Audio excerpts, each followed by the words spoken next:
Hello, I'm Brian, and this is Mercury. And I'm in the Arena Souls, and these guys probably need some help. And I have not been very helpful since for the past 15 or 20 seconds, I have been trying to set up to start this video. And when you're fighting like this, that is actually a pretty long time. And there's only two other people here. I did solo a boss when I first got here, because there was no one here. And then I managed to... Uh, start...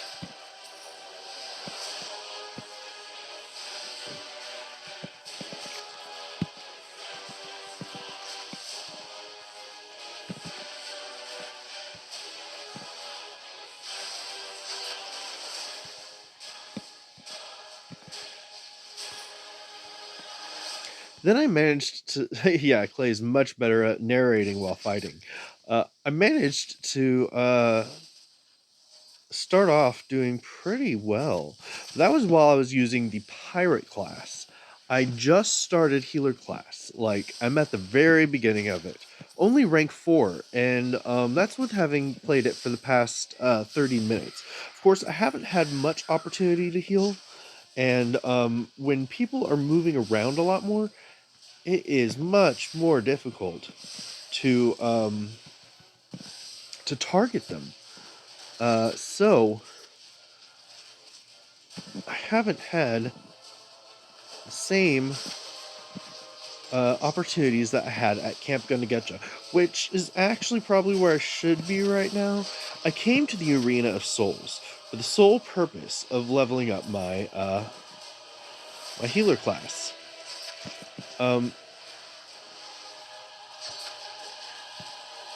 Here we go. Help this guy out. And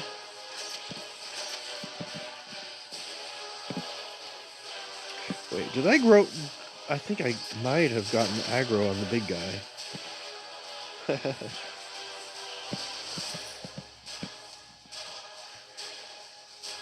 So do either of these guys need my help? Wait, is there? There's only one of us in there. Or one other guy now. Hang on. And... oh, you gotta be kidding me. That didn't work?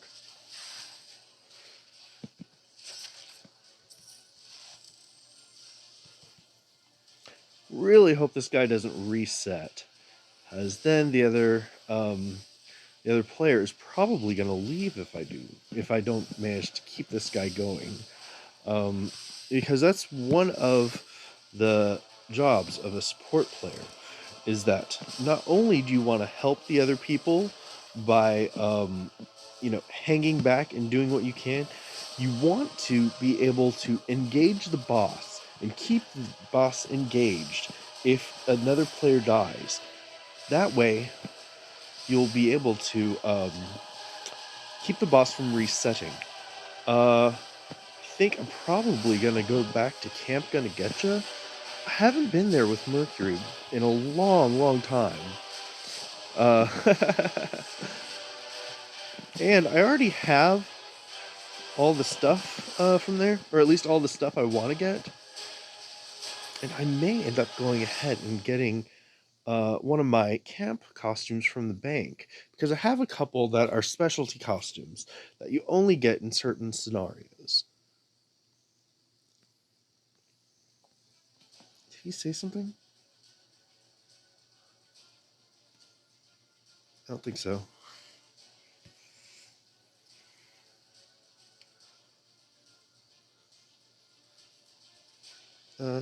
You know what?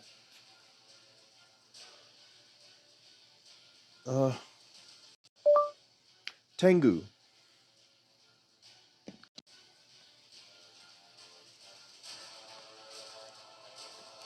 What is that place called?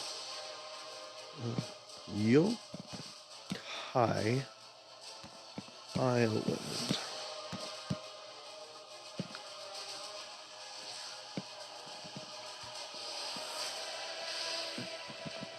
Oh wow, is that's the Devourer of Souls? I'm not entirely certain we can do this with just the two of us.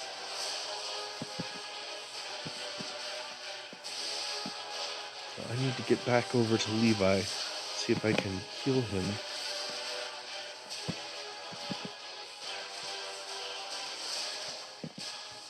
Now, sometimes in the arena fights, you really want to back up and be able to see as much of the area as possible. That isn't always the case, but with the big guys like this, you want to be able to see what they're doing, where they're aiming, and wait, is Levi okay? Looks like he's okay. And that's also one of the things, if you get into a party, and that's normally something you do in the arena, what you want to do is manage to get together in a party. And what that means is that you're in a group that is where you have access to each other's player information without having to be friends. And uh, there are certain things that are shared among the party as far as being able to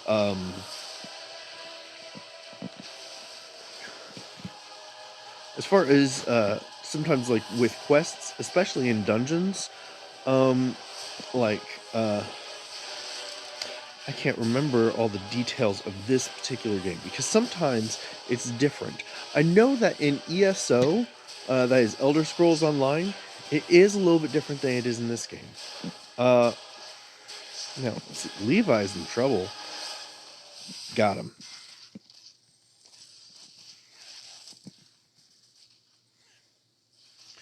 Let's see, can I get to Levi?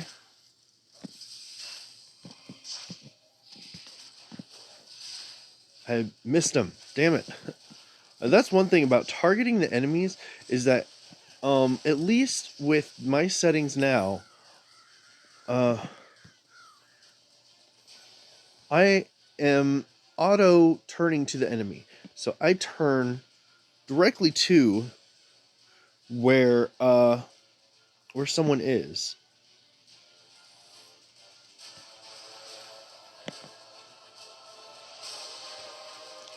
And well where an enemy is. So it's difficult for Parasite Unchinga. I guess he's probably talking about that guy. I don't look like a Shinigami. That is crazy. That is a Legion unicorn head. Let me see what that is called. I can use the inspect. Oh, Legion Rider. Let's see. It's called Dark Horn. And I'm going to go ahead and get to playing. Because although the Legion Rider is pretty easy, he's someone that you can solo. But uh, don't necessarily want to solo him. It's just something that happens sometimes when you don't have a lot of uh, you don't have a lot of opportunity to have players join you. And that's another thing about having a large friends list, having parties, well, a friends list of people who are active in the game. Is that then you have the opportunity to do these group dungeons and have people to rely on. But one of the things about a party, when I say access their character information, it also means that you can see what their HP is. You can teleport to them in areas that allow teleporting, and it just makes things a lot easier if you're in a group fight and you can, especially as a healer, and you can monitor your group's HP. It allows you to do a lot as far as knowing who needs healing the most. And by looking around, you can see who is, in the aggro, who is for instance, there's one boss that is a giant spider, and then there's a bunch of, I guess, dog-sized spiders. Now, the thing is that the giant spider can hit hard, but it's easy to avoid. The little ones, oh, well, right here, here we go. The little ones are fast, and when they group up, it is difficult to survive all the poison. Now, see, I didn't reach that guy in time, and he died, or she. I could not really tell.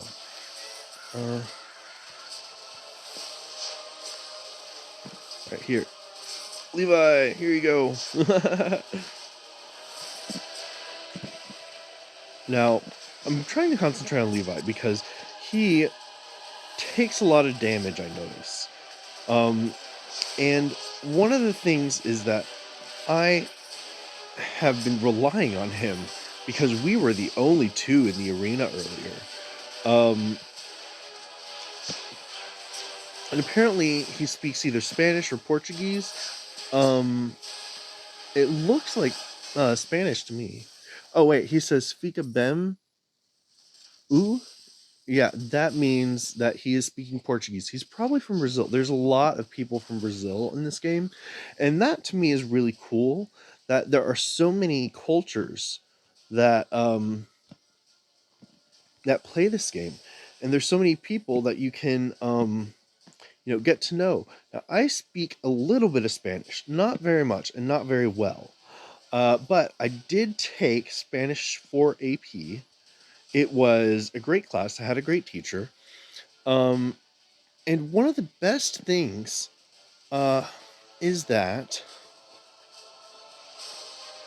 when you are in a game like this, you have the opportunity to practice a language that you don't know and to become friends with. And see, they have these emojis. No, what do they call it? Emotes. That's what it is. And these emotes allow you to interact with other players without using language. You're using body language, and that is great. One of the best things about that is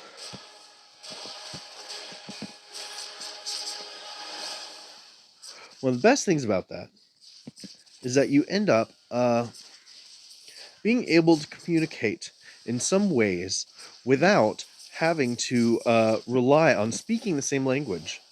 And that is so useful because there are so many different people here. There's people who speak Japanese, people who speak, I think it's Tagalog is the language that they use in the Philippines, and you see a lot of Tagalog, actually. It's mainly English, Brazilian, and Tagalog, but you do see Spanish.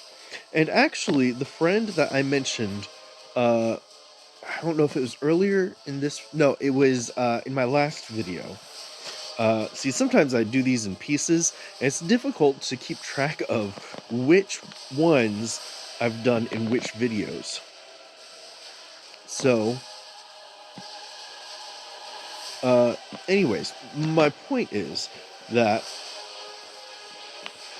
my friend that I talked about, the girl who is just amazing, I believe I described her as, which is accurate.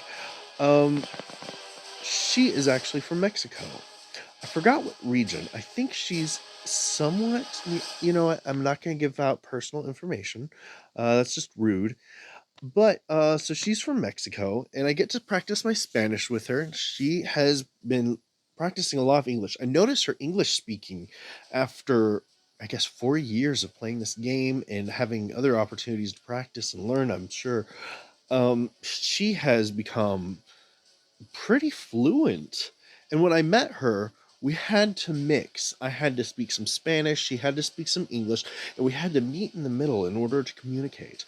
And we both did a bit of looking up words on the internet or using dictionaries so that we could. Now, this is just stupid. He's going and he's getting that Seahawks guy. Seahawks, I get it.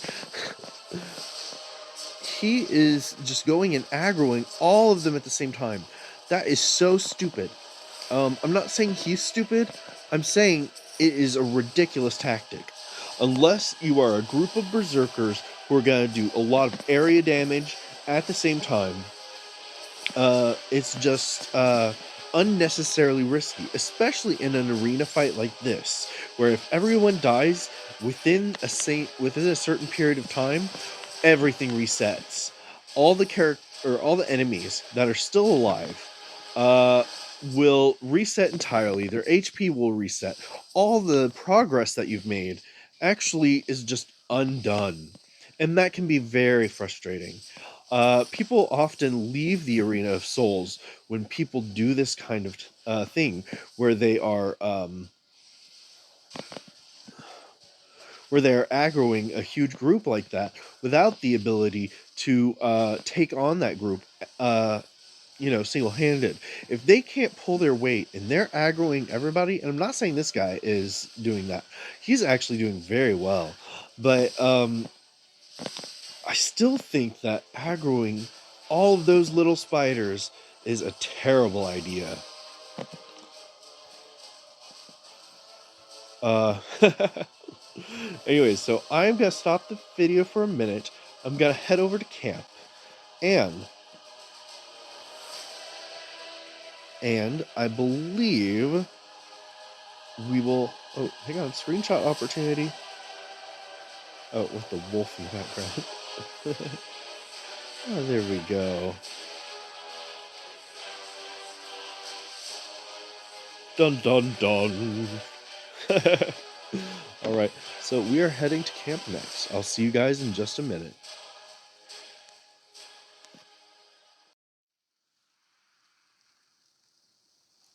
All right, here we are at Camp Gonnagetcha. I'm now in my Eclipsion gear. I forewent the gauntlets, but I may wear them later.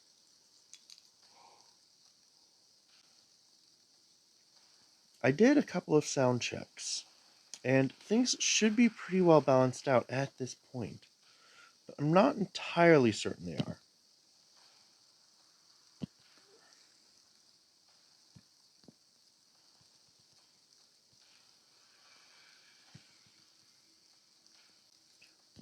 So if this doesn't work, then I will probably just um, show the footage and talk you through it like I did that one day at the Daily Boss.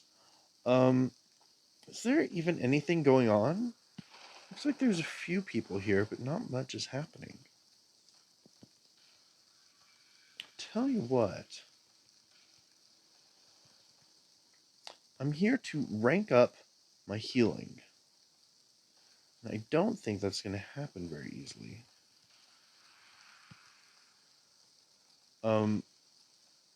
Because a lot of people don't seem to need any healing. Um, and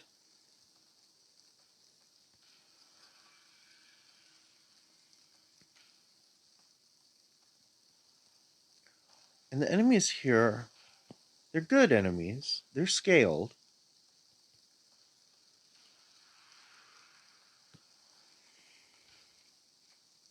Um, but I don't know. I just, I guess I'm just not feeling it tonight. I do want to show you a bit of stuff, but I'm not exactly sure what. So, uh, my thoughts are this. I'm going to let Connor play for a bit.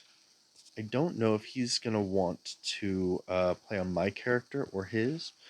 Um,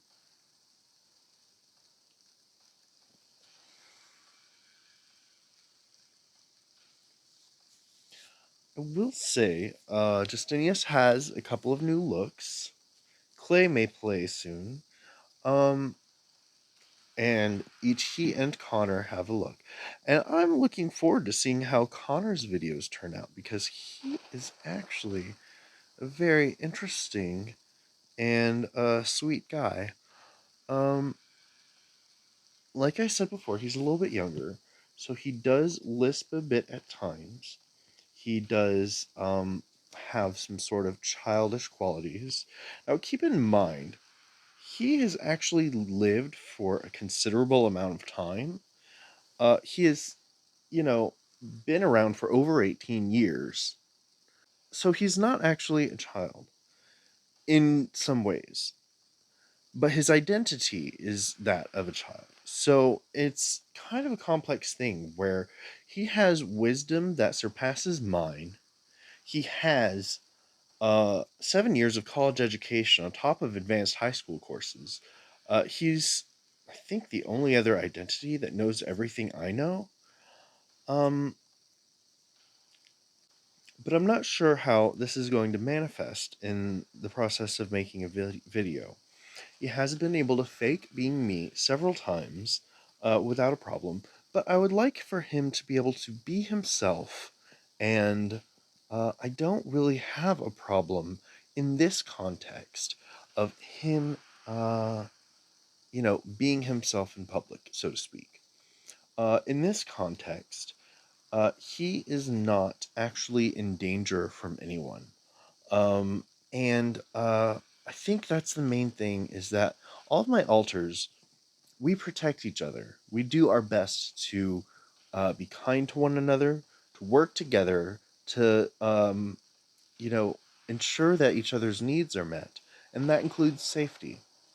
So if I'm driving, which I don't drive anymore because I'm blind in one eye and I have no depth perception, or at least very limited depth perception. Um, but used to be. If I was driving, Connor can drive because he has that skill, but colors are brighter to him, lines are clearer, like his eyesight is actually better than mine. Um, and that may have to do with the nerves and muscles in the irises. I'm not exactly sure how that works, but like I would need new glasses before he would. Um, so that's an odd thing about dissociative identities. We do have different things, and it's a known fact. It's been proven in more than one scientific study that one alter may not be diabetic while another alter is. So when the person quote unquote switches personalities, I'm saying personalities in quotes because it's technically a personality is part of an identity, not the identity, which is why they changed the terminology from multiple personalities to dissociated identities. Anyways, my point is that when someone switches from one mindset to another, one person to another in their head, they become that person, and that person has different qualities. So one may have an allergy to cats while another one does not. One may be diabetic while the other one is not. It seems that a lot of this has to do with glands, immune responses, and the nervous system and its effect on the body. So I don't think, at least to my knowledge, there's no case in which, like for instance, if someone has a virus that for now we cannot get rid of, or cancer, or something like that, then those things don't go away when you switch personalities. It is that things where your nervous system can affect your body. Your nervous system controls your endocrine system, your glands, your muscles. So your muscle memory. There are so many different things that change, but they're all related to the nervous system, the immune system, and things like that, not to the actual content of chemicals or tumors or foreign genetic material in the body. So I just wanted to clarify, switching identities does not, get rid of something like HIV, but it can, in some cases, get rid of diabetes. Now, it comes right back when you switch back to the identity that has diabetes in the first place. Um, anyways, so so there is a scientific precedent for there being a very possible way, and it not just being sensory perception, so to speak, that Connor has actually better eyesight than mine. Uh, oh yes, I was talking about driving. Connor shouldn't drive because he can be distracted very easily. His perception of his surroundings is different. He perceives the world differently than I do. So he doesn't necessarily, although he has the skill, he may not have the reactions to his environment that suit a person who has been driving for a long time. Um, and so there are some ways in which he is very much a child. And then there are things like the driving, where it's a big compromise between having mature skills and mature experience while still experiencing being a child, and thus having what I would consider to be a compromised psychological age, in that it's a compromise from being an adult and being a child. So, um, although he identifies as five, he is an adult. He has every ability to make decisions like an adult. The thing that is something that is unique to him, or at least different for him than it is for me, is that he has a very strong innocence, joy, optimism, enthusiasm, and other such things that fade over time when you grow up. Um, his creativity far surpasses mine, which, I'm a pretty creative person in general, but he's just got this imagination on him that's pretty astounding in a very good way. Uh, but enough about Connor. Um, I think I'm gonna end the video here. I know I've done more talking than actual gameplay, um, and I'm not happy with that. But I am a little out of it right now, a little annoyed at some different things IRL. Um,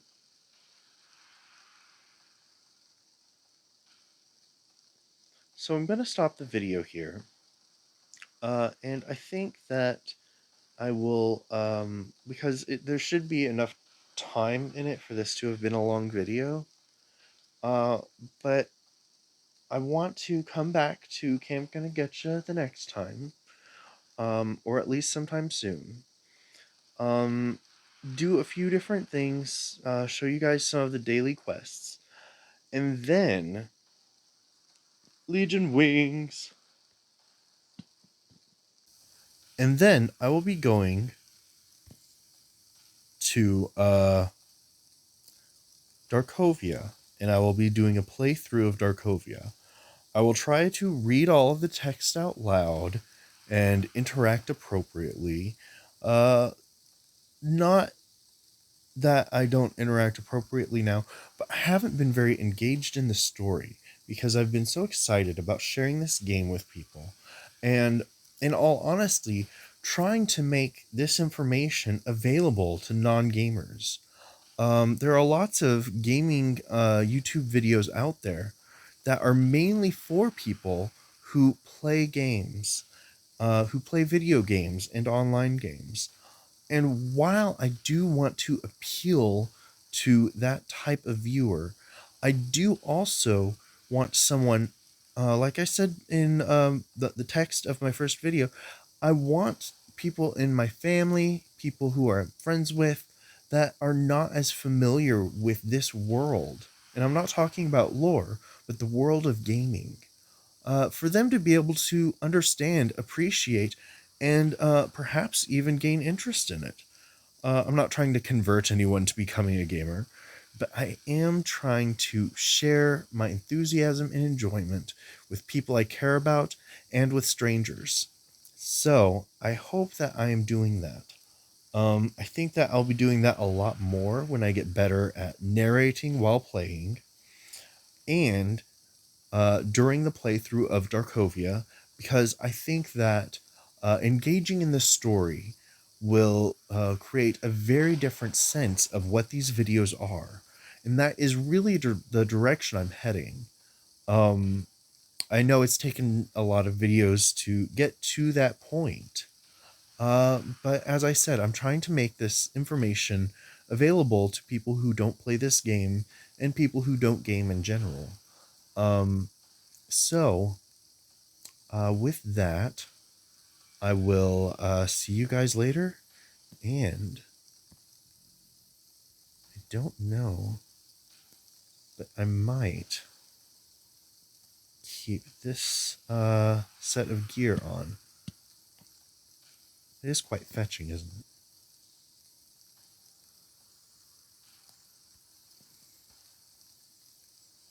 it? That's nice. Okay. Have a great day. And, you know, good feelings in the morning, sweet dreams at night, all those kinds of things. And I honestly don't know if the next video is going to be a Justinius video or if it's going to be Clay starting his new character. Now that we have consent from the company to, and it's because if my separate identities are experiencing the game separately and have separately recorded memories that we can share to an extent, then each of us is only getting a piece of gameplay, a piece of the storyline, a piece of the actual like development of the character, things like that. We're not actually getting to play the game, even though not only is it a free to play thing, we've bought the Guardian package. We are very invested in the enjoyment of the game, and it isn't fair for the separate conscious entities, the separate consciousnesses, to not have their own accounts each. Uh, and so I'm explaining that's different than someone just setting up multiple accounts so they can have multiple characters. Technically, I only have this character, and Connor has a character that I'm doing videos with his permission, but he's the one who actually plays the character. Uh, so, um, when Clay starts his new character, I have no idea what he's going to name it, what it's going to be like. Uh,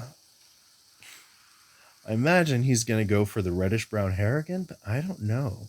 He always does tend to surprise me, not as much as Connor does. I think to a degree, Clay's predictability is existent, even if it's not always consistent. And yes, that was sort of a predictability squared, or a base of predictability. Depends on how you think of it. Okay, I'm gonna shut up now. Seriously, that guys though, have a lot of enjoyment in life because life is worth living.